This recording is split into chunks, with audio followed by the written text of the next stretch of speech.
only 10 to 20% of all Costa Rican species are estimated to be identified. It is thought that there are as many as 500,000 to 1 million species in total.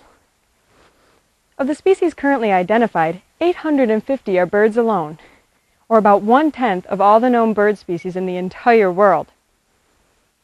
Costa Rica is also home to 209 species of mammal, 163 amphibian species, 220 reptile species, 130 freshwater fish species, 366,000 insect, spider, and crab species, 1,500 tree species, and 1,400 orchid species.